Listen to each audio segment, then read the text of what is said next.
ആദായനികുതി നിയമത്തിലെ സെക്ഷൻ 269 പ്രകാരം സുഹൃത്തുക്കളിൽ നിന്നോ ബന്ധുക്കളിൽ നിന്നോ അതിപ്പോൾ അച്ഛൻ, അമ്മ, ഭാര്യ ഉൾപ്പെടെ 20,000 രൂപയോ അതിൽ കൂടുതലോ തുക പണമായി വായ്പ വാങ്ങാനോ തിരിച്ചടയ്ക്കാനോ പാടില്ല.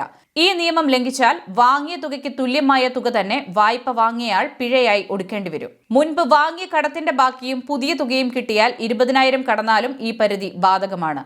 വലിയ സാമ്പത്തിക നഷ്ടം ഒഴിവാക്കാൻ 20,000 രൂപയ്ക്ക് മുകളിലുള്ള ഇടപാടുകൾ ബാങ്ക് ട്രാൻസ്ഫർ, ചെക്ക് അല്ലെങ്കിൽ UPI പോലുള്ള ഡിജിറ്റൽ മാർഗങ്ങളിലൂടെ മാത്രം നടത്തുക. ഇടപാടുകൾ കണ്ടെത്തിയാൽ പണത്തിന്റെ ഉറവിടം വ്യക്തമാക്കാൻ പണം നൽകിയ ആളും ബാധ്യസ്ഥനാണ്.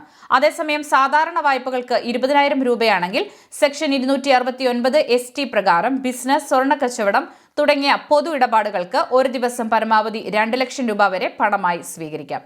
ബാങ്ക് നിക്ഷേപങ്ങൾ, വസ്തു കൈമാറ്റങ്ങൾ എന്നിവയിലൂടെ ആദായ നികുതി വകുപ്പ് ഇത്തരം നിയമലംഘനങ്ങൾ എളുപ്പത്തിൽ കണ്ടെത്തുമെന്നതിനാൽ വലിയ ഇടപാടുകൾക്ക് ഇപ്പോഴും ബാങ്കിംഗ് ചാനലുകളെ ആശ്രയിക്കുന്നതാണ് സുരക്ഷിതം.